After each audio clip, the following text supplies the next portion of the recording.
Thank you. I can't tell you what an honor it is to stand here. I remember coming to Christ, or I was kind of in and out, and I remember I seen a scripture. It says, "Do you see a man who excels in his work?" And it goes down to saying, "He'll stand before kings. He will not stand before unknown men." And there is a lot of kings right here that we're fixing to get to minister with, and I just want to honor you guys and thank you for what you've been in my life. I wouldn't be here today if it wasn't for you guys, and I appreciate you.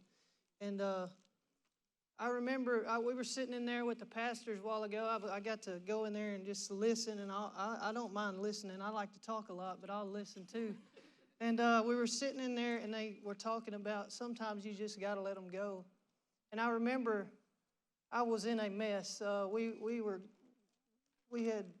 and I had gotten married, and I remember I get in the truck with David one day, and we're sitting in the parking lot, and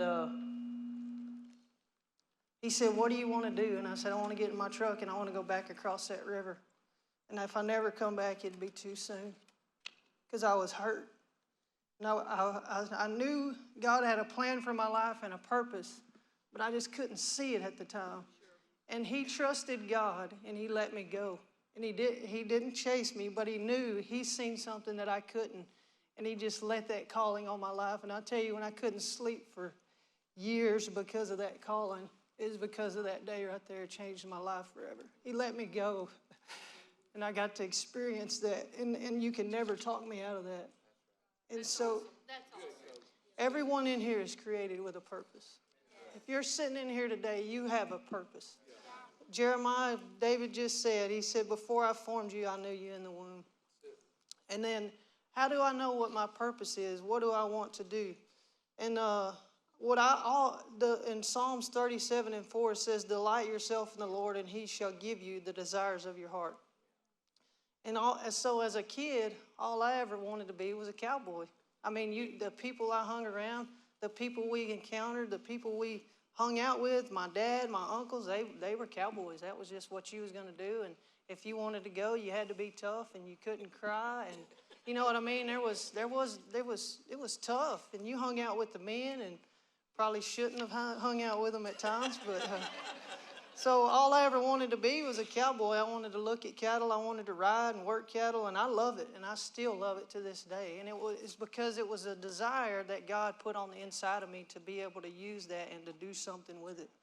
And so in school, I would one of my teachers in junior high, I like math, but I could never get the concept of math. You know what I'm saying? So one day he's telling me this problem, and we're working through it, and we go on, and it clicks to him that if he can relate that math problem to cows and horses, that I can get it.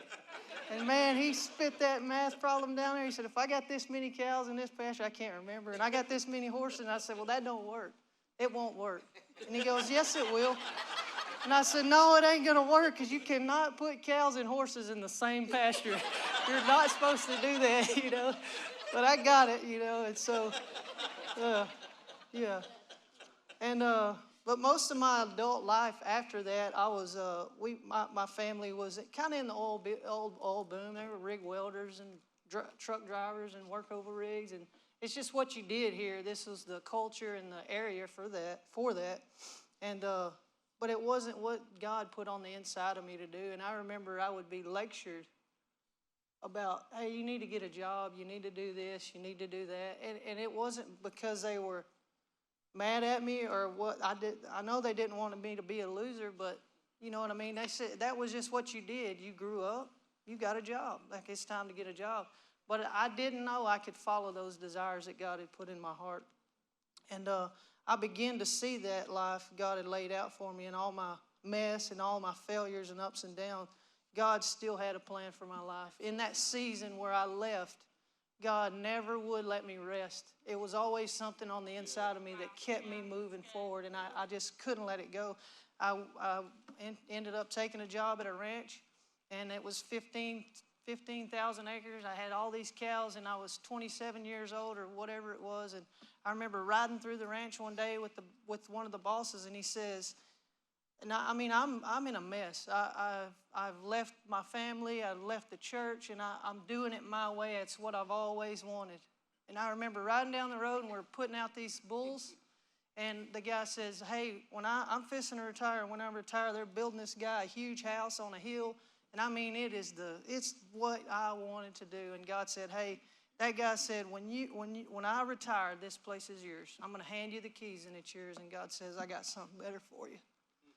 And God began to work in me right there. I mean, even in a mess, God says, I got something better for you. And that was it. I knew it was God because I knew where I was at. And I couldn't sleep. But I come to a place where I had to choose this for my life and shut out that noise. This was my crossroads. And in Matthew chapter 7, verse 13, it says, enter by the narrow gate, for wide is the gate and broad is the way that leads to destruction. And there are many who go by it, because narrow is the gate and difficult is the way which leads to life. And there are few who find it. Few say no. This is what God says about my life. And he gave me a desire, and he is going to use it for the good of his kingdom.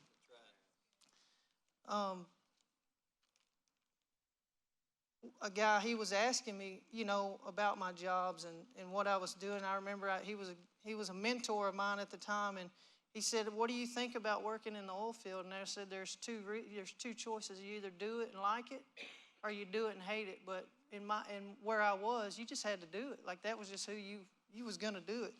And until I got a hold of that, you know what I mean? It really changed my life. And I want to encourage you, don't let people talk you out of what God's put on the inside of you to do. I see a lot of young people in here today, and don't be talked out of the desires that God put on the inside of you. Because I'm telling you, as I walk through this message, and if you know our story and you can go back, you will see where God has walked us through some stuff, and he has used this for the good of his kingdom. And do not I see this social media is ruining people. It's taking your energy, it's taking your focus. Turn the phone off. Get off of Snapchat, get off of Facebook, get in the Word and establish yourself. Taylor had texted me the other day, and she goes, we were out working, me and the guys, and I have an Instagram account, but I don't, I usually come in there at night and I'll sit down and look at it. But she had sent me a text, and it says, hey, did you, I can't remember, let me look. She said, hang on, it's pretty funny. Because I think she thought I was going to give her a different response. And so, oh, goodness, sorry. Anyway, she said, hey, did you hear Facebook went down? And I said, thank God for the world. You know what I mean? And she was like, yeah, it's been off all day. And I was like, man, that's really good. I think the world's going to be okay now. And then she texted back, and she said, oh, no, they got it back on. I said, dang. We almost made it. But, yeah. So close. So one of my points is, if you're at that crossroad, you got to make the choice. That's good. That's good. And I want you to write that down if you're taking notes. You make the choice. Hey, I'm going to go this way. I'm going to go the narrow way. I'm going to go the wide way. I'm telling you, choose the narrow way. And I want to choose the narrow road that leads to life. In John 10:10, it says, Jesus said, I have come to give life abundantly. And that is a big life. That's a full life. That's a lot of it and plentiful. And then if you go to like Deuteronomy in 28, and I just write that down, Deuteronomy 28, it's a chapter. It says the blessings of obedience. When you do this and you're in obedience with the word, this is what will happen to you in your life. And I want to encourage you, go read that. Go get before God and read that. And if you want to find out what God has to say about your life, you want to find out what God will bless in your life, you read Deuteronomy 28. And then it skips down, and it says the curses of disobedience. And if my son disobeys me, there are consequences for disobedience.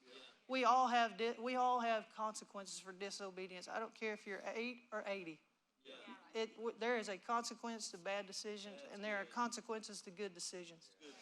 And in Deuteronomy 30:19, it says, choose life, that you may live. That's pretty easy to me to figure that out. You know, if I can figure that out, being from little old days out of Texas, you know what I mean? That's pretty good. But choose life, the narrow way, and follow the desire that God put on the inside of you, because he has a plan for it in his kingdom today. Yeah. And my second point would be get established and get in the Word and build a relationship with God. In 1 Samuel, Hannah, chapter 1, it says, Hannah prays and asks God for a son and says, I'll dedicate him to serve the Lord. And the Lord hears her, and she has Samuel. And then it drops down in 1:21, it says, now the man, her husband, and all of his house went up to offer to the Lord the yearly sacrifice in his vow. But Hannah did not go, for she said to her husband, not until the child is weaned. Then I will take him, that he may appear before the Lord and remain there forever. So Elkanah, her husband, said to her, do what seems best for you. Wait until you have weaned him, and only let the Lord establish his word. Then the woman stayed and nursed her son until she had weaned him. In other words, whenever it looks like you're being left out, whenever it looks like people are moving on in their life and they're on the broad road and you're out here by yourself, Wow. take that time. Real good. Man, that's good. Go over there, get in the Word, and let the Lord establish his word in you. Good. And I got that revelation early on when I came back to Christ. Hey, take this time. I showed up with Dave. I told the story all the time. I showed up with 2 trucks that I had to put together to make one, a couple of horses, and 3 dogs nobody liked except for me. You know? But I tell you what, I went there and I got established. And this man and his woman, his wife, they took me in and they let God go to work on me. And they didn't pressure me. It was the calling on the inside of me that brought me back to them. Good, Coby. And I want to encourage you, pastors, and even mentors and people in here, that you have people that are looking up to you. You don't have to pressure them. The calling on the inside will bring them back. And like that day, he had to let me go. You know what I mean? And that hurt him, and I know it hurt me, you know, to have to say that. And like he said, I was waiting for him when I said that to reach across that truck and get me by the hair of the head. And you know what I mean? Because that's just where we are. That's what we do. And spend time and use that time to learn and grow and get a firm, solid foundation. It is a process, and it will take time. That's right. Because anything that's quick to come is quick to go. You know what I mean? It's fly-by-night stuff. But if you can get the word in you and build a solid foundation, that was 5 or 6 years ago. And I'm telling you, this conference in this past month, it has been a chapter in my life and my family's life. I can't tell you how God's bringing guys into our lives, and we're getting to minister to them. And we're not out there preaching to them, but we're reaping, we're sowing back what was sown into us. Thank you. And just look for that in these young people and hurting people. You know, that's how we change the world. And I remember we had to preach a sermon at the community deal, and I was going to get up there and how are we going to change the community? And the Lord said, go home and get your house in order. Yeah. And that was a spiritual deal for me. I need to go get my spiritual house in order. You know what I mean? I need to take that time and get established. And you want to know what God has for you today? Go get established in his word and let him use the desires that he put on the inside of you. That's good. Yeah. And get a kingdom mindset. Your thinking has to change. You can't have a just get by mindset, but take charge and go get them attitude. Happy when no reason to be happy, and an attitude of gratitude. Yeah. Good. Matthew talks about the kingdom of heaven is like, and all through Matthew he's talking about what the kingdom of heaven is like, and reaping and sowing and gathering, and the master is leaving, and I'm in charge until he gets back, and do business until I return. Yeah. And anytime God gives you something, he will expect a return. That's good. And anytime you pay for something, you expect a return. Anytime you go to a businessman and say, hey, I want to invest, he says, what's my return on investment? And you have to have that kingdom mindset. And so with my wife and my wife or your spouse, Proverbs 18:22 says, a man who finds a good thing finds a wife and obtains favor from the Lord. What are you doing with your marriage? Come on. That's good. Are you building it up or are you tearing it down? Good. Because it ain't just laying stagnant. You're either building it or it's coming down. And it's always something that you have to be working on. And That's good. my kids, Proverbs 22 and verse 6, it says, train up a child in the way he should go, and he will not depart from it. And there's that way, that narrow way. And everybody that's heard us preach and knows us knows that I got Cass. You know what I mean? That's a lot of training right there. Yesterday, I got Coy and Seth, and they helped me out a bunch, but I kind of feel sorry for them sometimes because Cass will go out there and he'll be right in the middle of it, and it makes their job, 3 times as hard as it should have been. But I'm like, they'll figure it out. I had to. So thank y'all.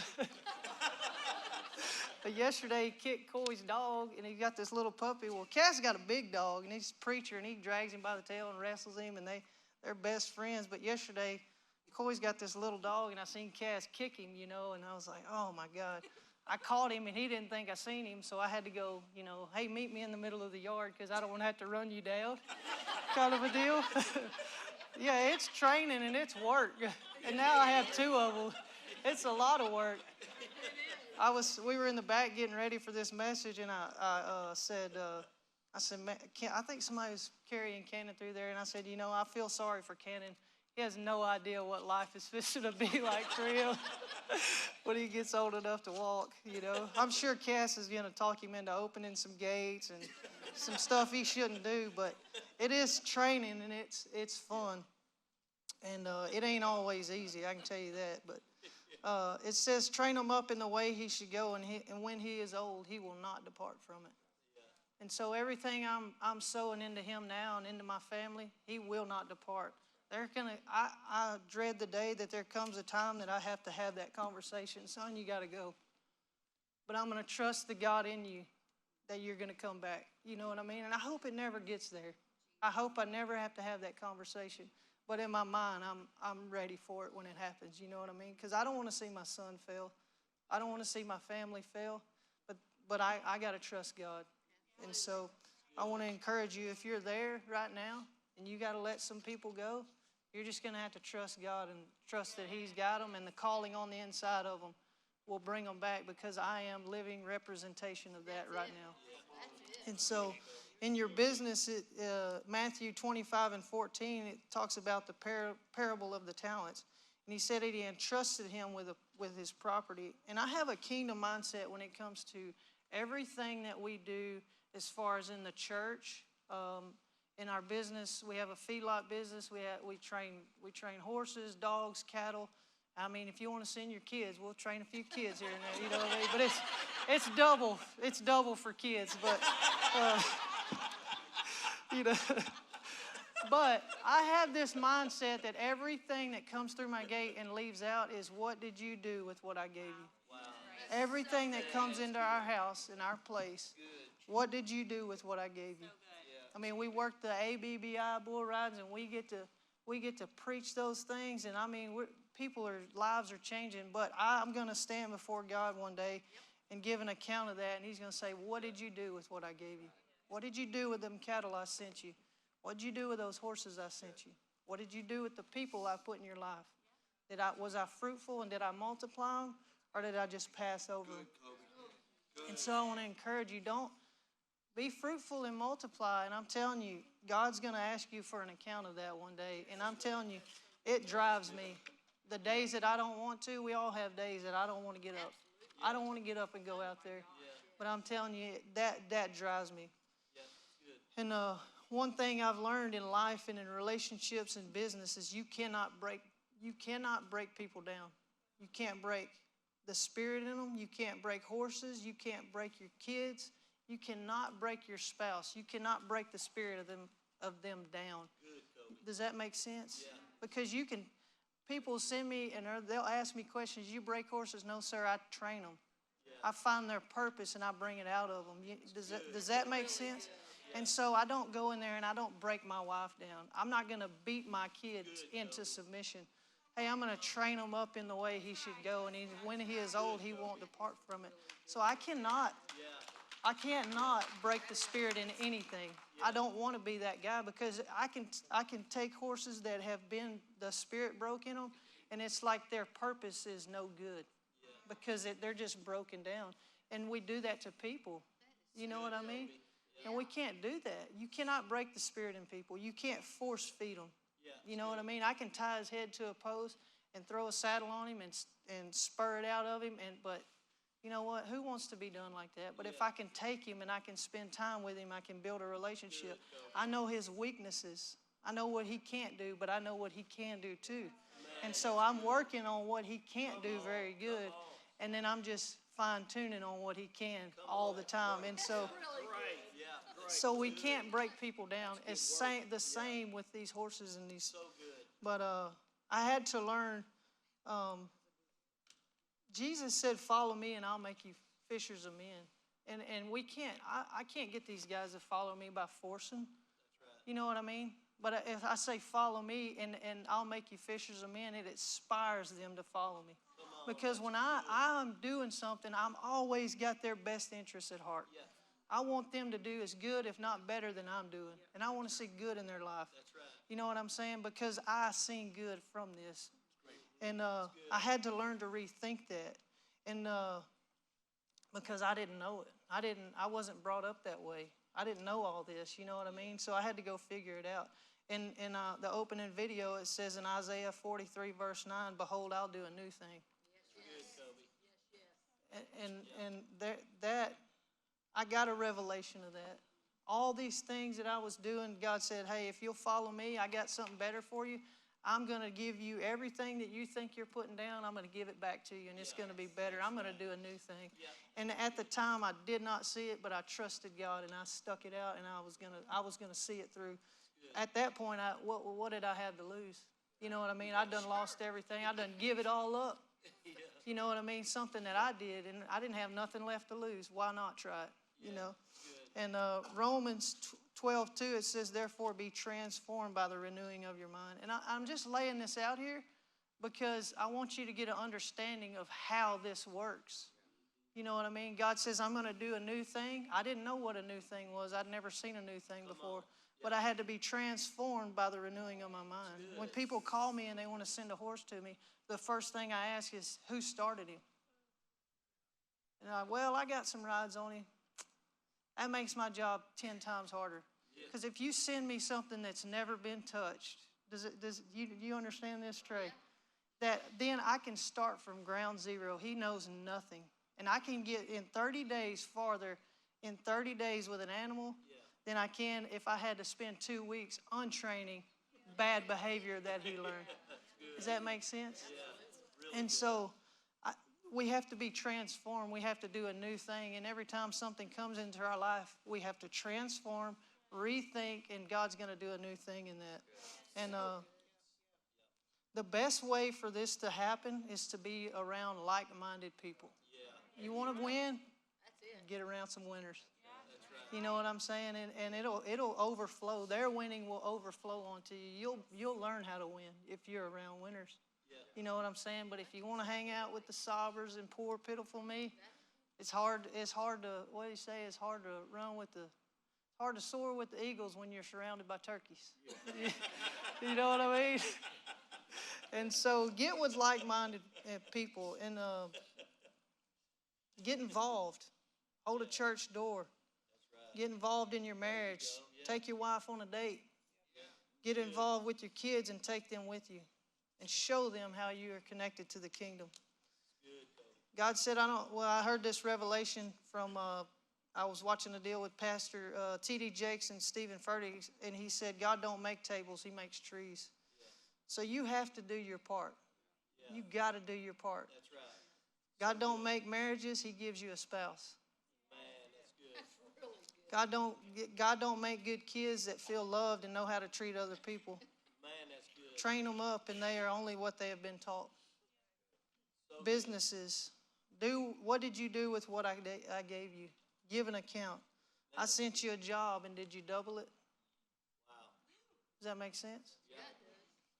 Get a kingdom mindset and a blueprint, and then apply it. I had to read, apply, and after that, I would experience this in my life. I may not have experienced it right then, but over time, I would see where I had read and established, and then time would go by, that seed, that time, and that harvest that we always talk in here. And so I would see years down the road where back then I took the time and I figured it out. I used what God gave me in a mind, and I figured out what he was trying to do. And now I'm experiencing things that I sowed and that people had sown into my life 5 and 7 years ago. And our job as human beings on this earth is to be a servant to the kingdom, a servant to my spouse and to my kids and to the people that God has placed with me to work on and mentor, as well as the people we go and work for on a daily basis through our gifts and callings. You want to get somewhere in life, serve. Yeah. There you go. Get connected, fill a spot, and build relationships. Yep. Wow. Good, Coby. Yesterday, we've been getting ready for this conference, but I was asked to preach a funeral. And this guy was a cowboy's cowboy, and everybody there was just like him. I mean, they wasn't great. They didn't want no part of church. What they had seen of church, they wanted nothing to do with it. I mean, these were manly men, but they knew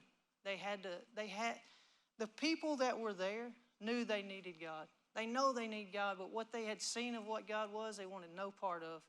And I got to preach that funeral yesterday, and the guy it was at his ranch, and it was old school. They brought this guy in on a wagon, and you followed the wagon in, and it was ranchy, and it was cowboy, you know. And the guy that was on the ranch, he said, "You got 5 minutes." And I was like, "All right, I can do that. I can pull that off, you know." He goes, "Well," he said, "You got 5 minutes. We're going to be standing up, and it's hot out here, and I don't want to be sweating." And he said, he didn't want a bunch of stuff said over him anyways. And when that was over, I talked about how David was a warrior, and he was about the kingdom, and he was a fighter. And I'm telling you, those people opened their eyes, and they received what God had to say. And I wasn't there 7 minutes. But let me tell you, what it was I had worked and I had built relationship with these guys for over 10 years. And they did not want anybody else to speak over this man, because I had took the time, established myself in the Word, and built a relationship. I didn't go preaching to them every time we got a horseback. I showed up on time, early. I done what I said I was going to do, and they seen God at work in my life. And I tell you, when it come down to it, I had influence and I had favor with them. That's right. And I got to stand up there yesterday and preach over that guy's funeral. And now I'm telling you, it was a turning point in my life. Yeah. You know what I mean? I'll never forget that. And I see where all those years of, I can't do that anymore. I can't go back there. Yeah. Now I know why. Yeah. And I'm excited to get to say this, and I'm excited for what the future holds of me.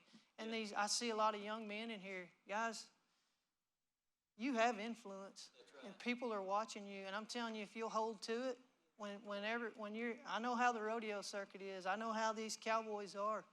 I know how it is to go work with people, and they're cussing you, and they're doing this and doing that. And if I'm telling you, if you'll just stay the course, if you'll let that light that path, just stick it out. Hey, you don't have to preach. You don't have to stand up there with your hands in the air. Right. You just be you and be who God called you to be. And I'm telling you, when the time comes, it's going to make a circle, and you're going to see fruit of that, all that time that you have put in. Man, that's good. And Coby. So good. there are a lot of you sitting here today that could do much more with what God gave you than he did me. Yep. Take the chance and make the change. What would it hurt? Today needs you because today needed me.